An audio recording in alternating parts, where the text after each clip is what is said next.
Hey guys, Matt Lewis here, and welcome to Race Talk. Thank you for joining us today. Daytona has now come and gone. I feel very incomplete, I gotta be honest. The Xfinity race was absolutely incredible. I'm not a big Xfinity Series fan. I do watch every race every single year, but I'm not a huge advocate for it, and not the drivers I'm not really into as much as I am in Cup or Truck Series. So I just, I follow along, but I was really excited on Saturday night, Friday night.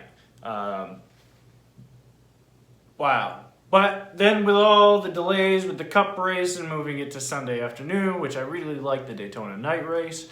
However, it was definitely not feasible to be able to fit that in at any time Saturday night. Unfortunately, weather in Florida is absolutely crazy in the summertime. Having races in Florida in the summer is difficult to do anyways. Yes, we get a lot of nice weather, but generally our afternoons are these ridiculous monsoons that come through, very dangerous storms, and the precautions that the track I thought were taking with lightning were very much indeed necessary due to the safety of the fans and staff and crew members, drivers, etc., their families.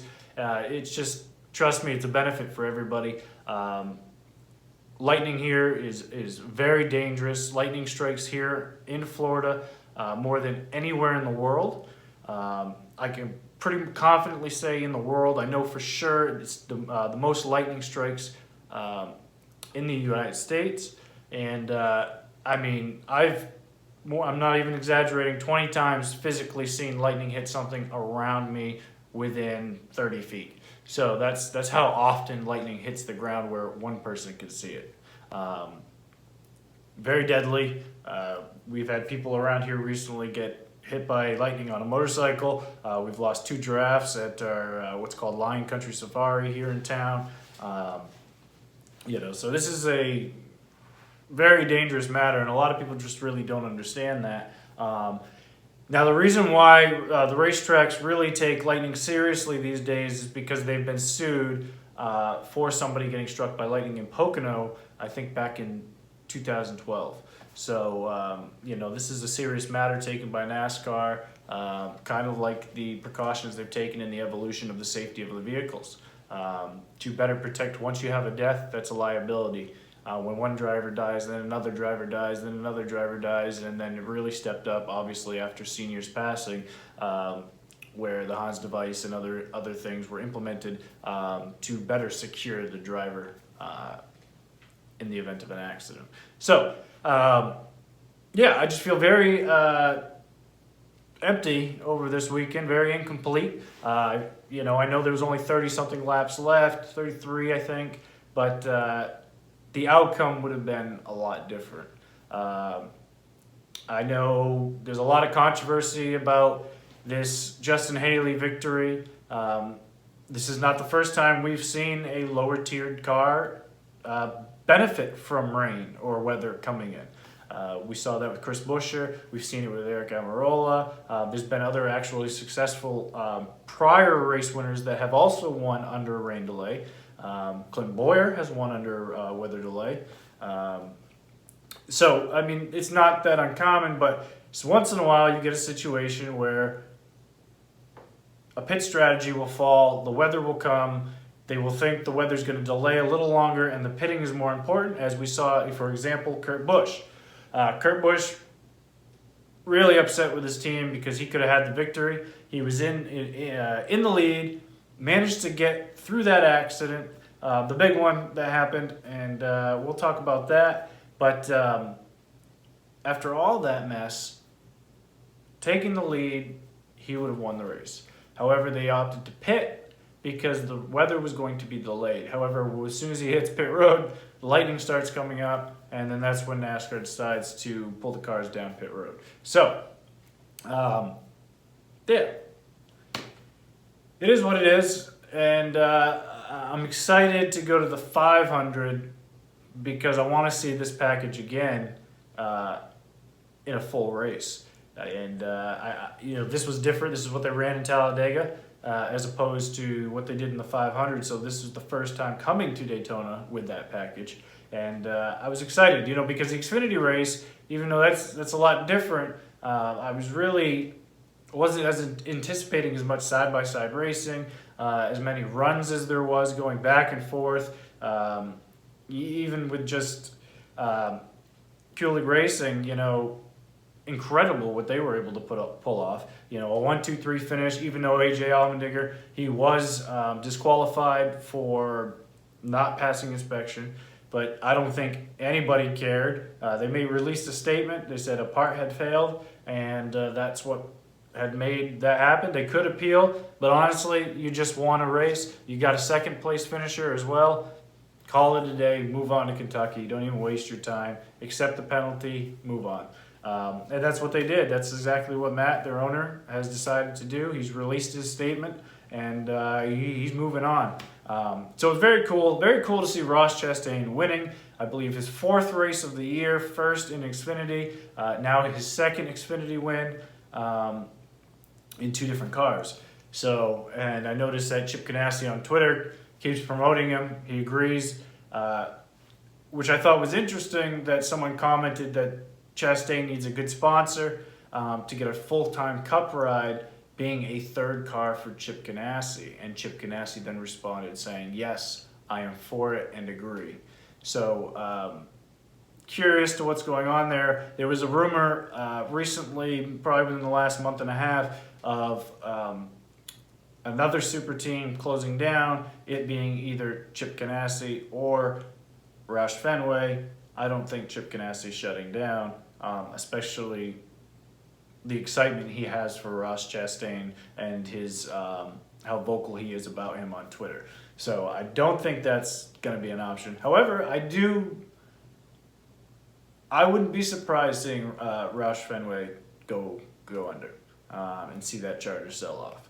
So, but yeah, Kulig Racing comes in 1-2-3, a battle as always, and Ross Chastain, though, for the most part, he showed him all night that he had the fast car. I think there was a lot of respect given amongst teammates, and not really pushing the issue too far, letting it ride out, burn some laps down, save some fuel, that kind of thing. No real need to show your guns all night, so to speak. And I don't know, I'm just happy for us, and a lot of success in a very short period of time. Once he started clicking off, now he's going to go to Kentucky with this momentum. And the trucks in Kentucky, I don't know if the trucks are going to Kentucky.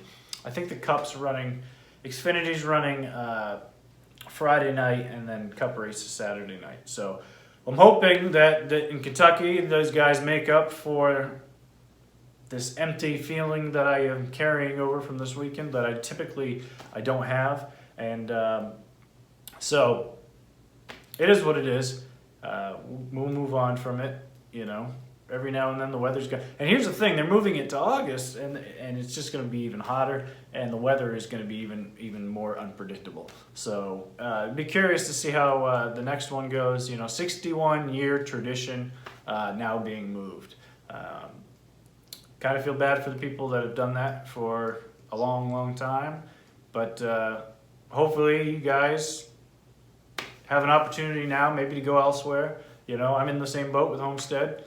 And very excited for Homestead this year. I think it's going to be a little shaken up, and I do think we'll see, hopefully, this guy, Truex, back in there.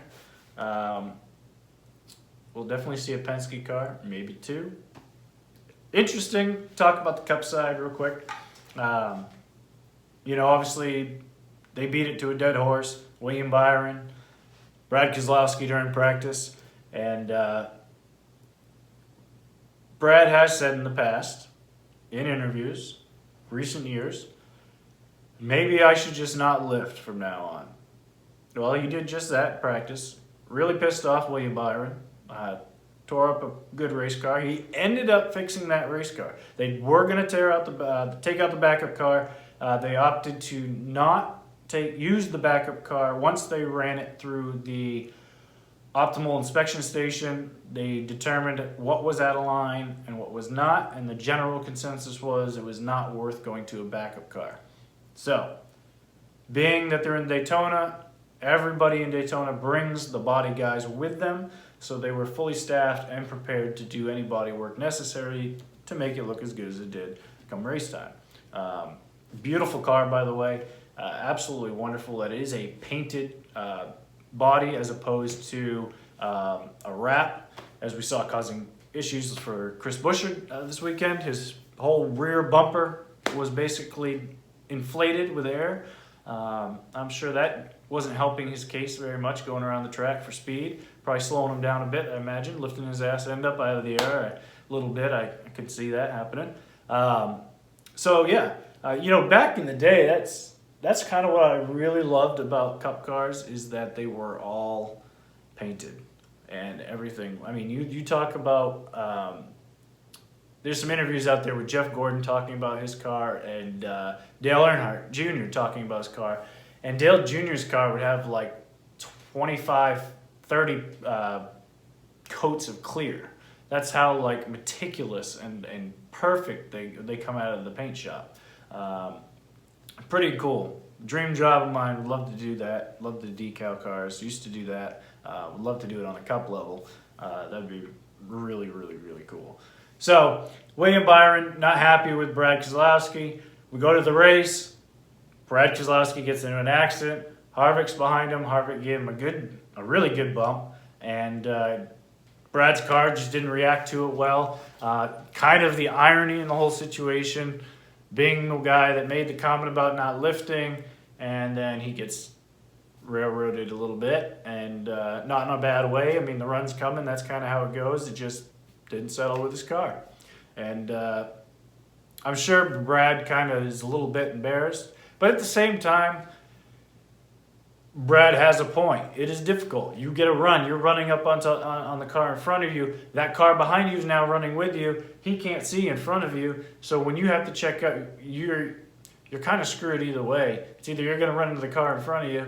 Hopefully you can bump him and he can hang on to it and you're not spinning him into the track or spinning him out at all. But you're also not allowing that guy to move you out of the way behind you. So I get his point.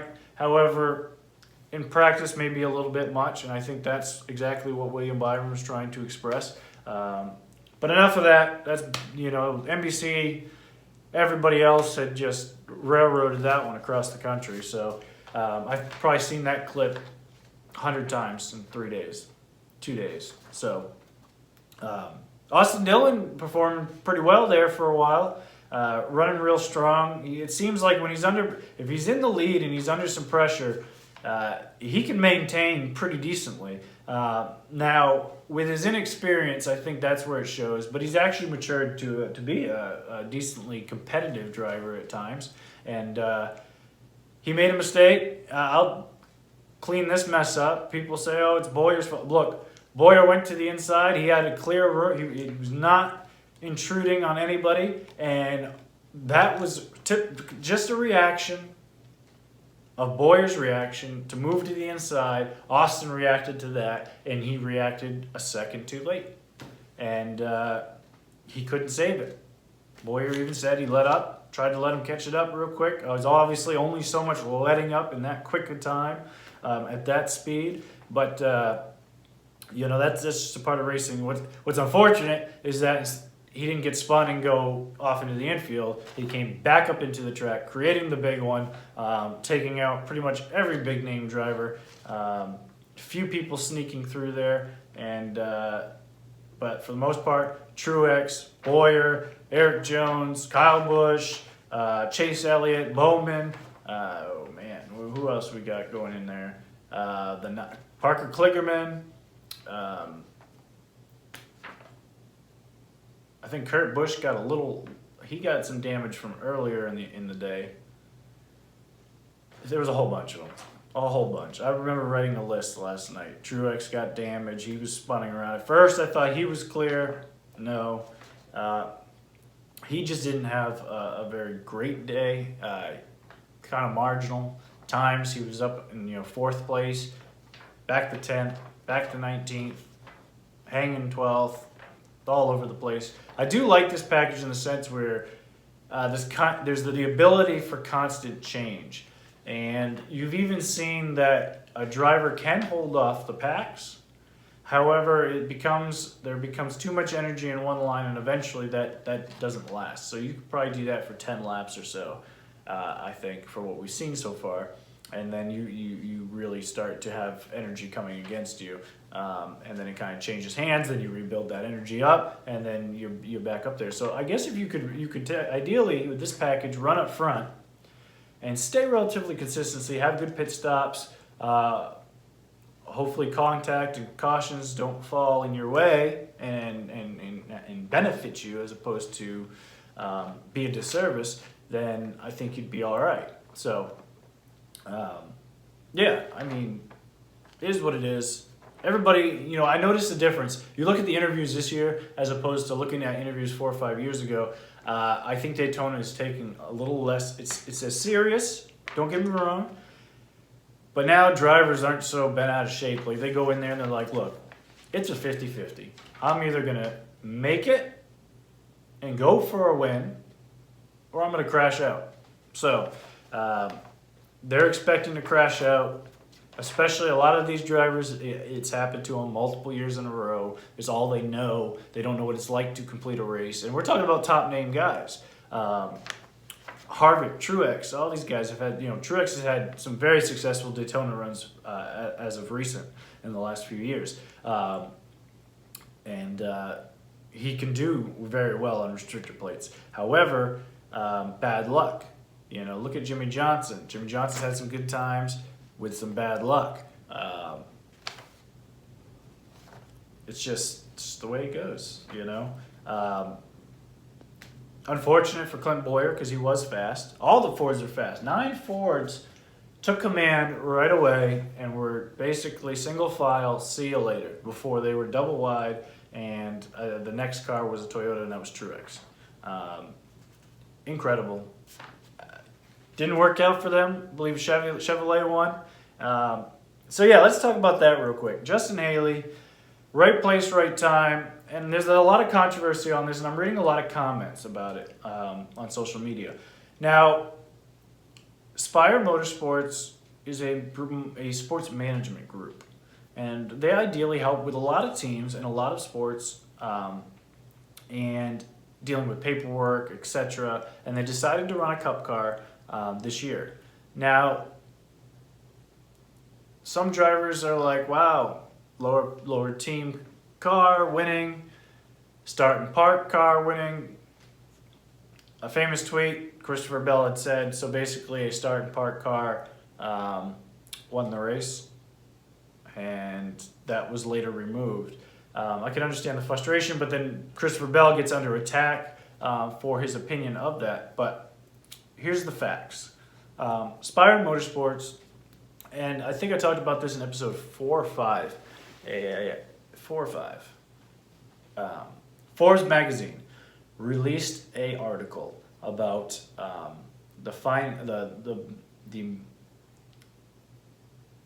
most high dollar racing motorsport businesses. Basically, who was worth the most, and that was between for NASCAR. It was actually the owners of McDowell's car,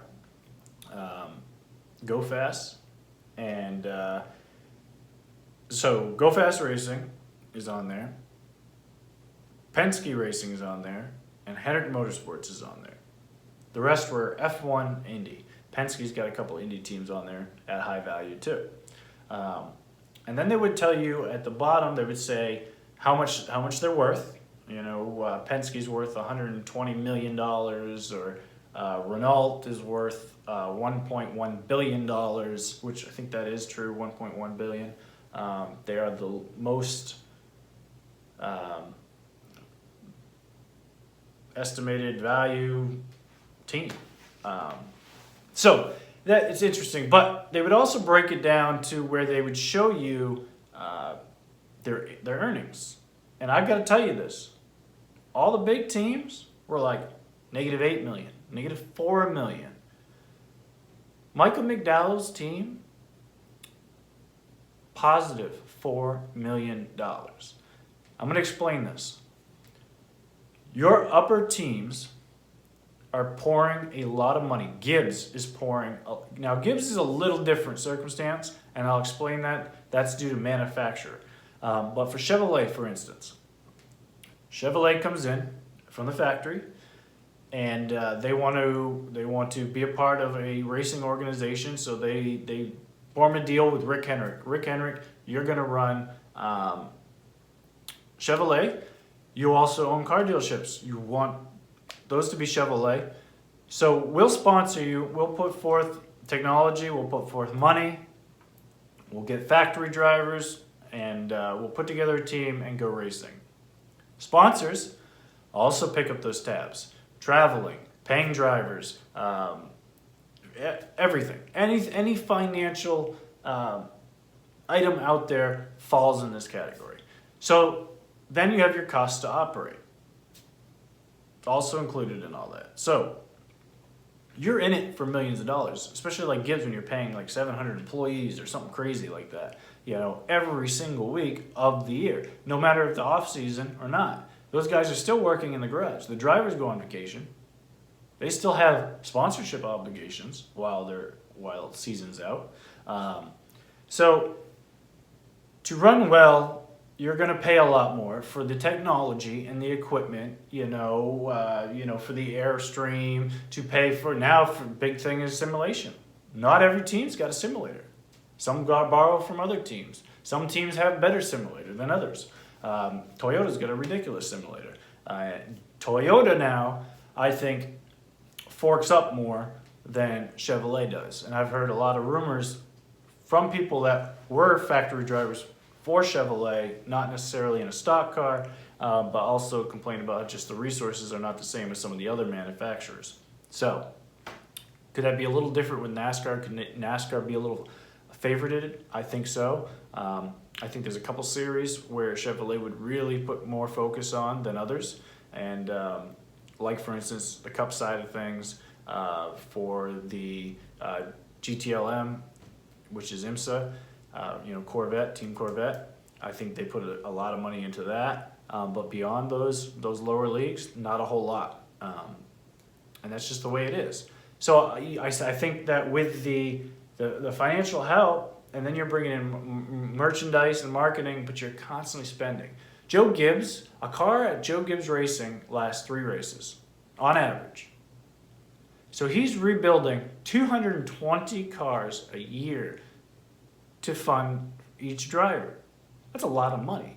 That's almost like, I'm willing to bet that's $150 million like that.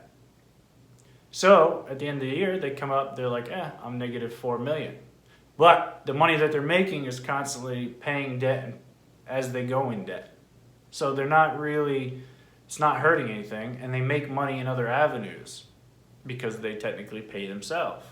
So you see how that works?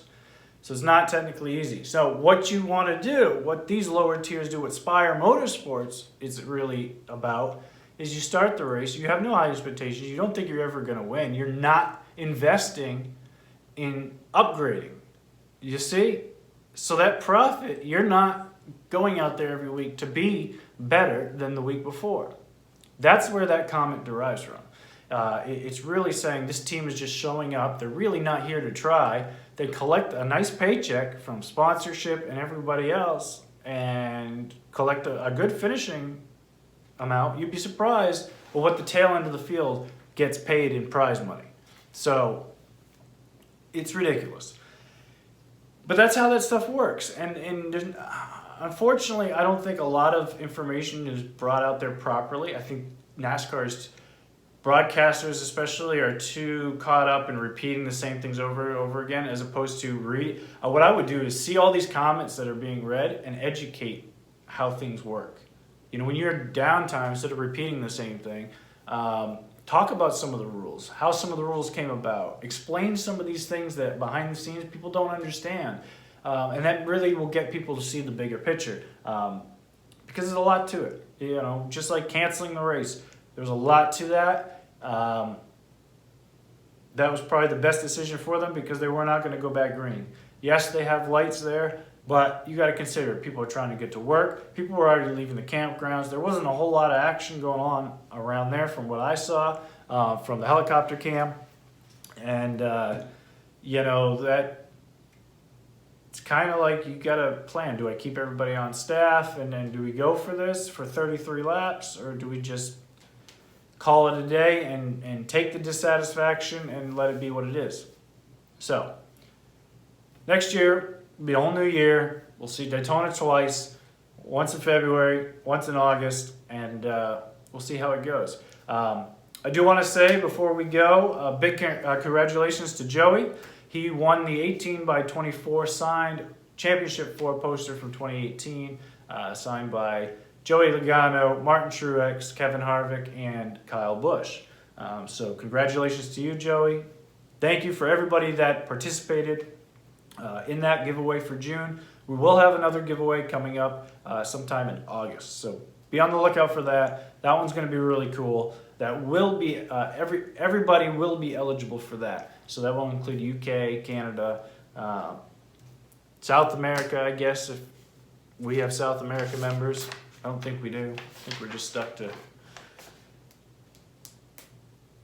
So I think that covers everything. I'm curious to see what Ross Chastain does this next week, and I'm curious to see what next season is like for him. I think we're going to see. Last year was like the silly season, and a lot of things were happening, moving the prior year before that. And I think this offseason quietly sneaking up on us. You know, we're only 4 months to go, and I think you're going to see some driver swaps. I think you're going to see some drivers that leave that don't come back. Should be interesting. So I said this weekend was also going to be the Toronto GP, but I was mistaken. That's actually the 11th, 12th, so that's this weekend. So that'll be up in Toronto. This weekend was IMSA racing at Canadian Motorsports Park. I did not get to catch any of that because of the delay of Daytona moving that in the same time frame. And I basically watched it rain for most of Saturday night for hours, and then decided, well, that's that.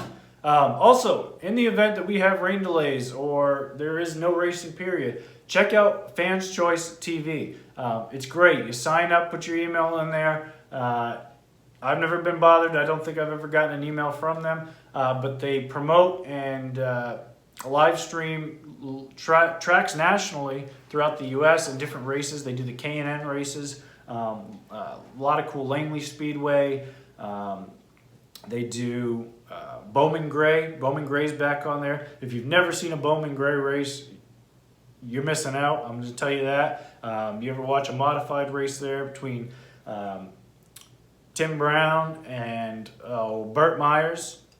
They go at it all the time, spin each other out, chase each other around, beat the hell out of each other. Whole lot of fun. Tim Brown's the 10-time track champion there. Absolutely amazing. And that track is super small. You have a tiny guardrail. The fans are right there. Absolutely ridiculous. I would love to take a road trip there one day. When we get through all these storms currently down in South Florida, we are continuing to experience Daytona-like weather. So hopefully Kentucky will be dry, nice racing, good night race. I'm positive it's a night race. I don't have my schedule in front of me, but thank you guys, everybody on the Facebook page. Thank you. If you have not had a chance, go subscribe to the Race Talk channel on YouTube and like this video. I appreciate it. Bye.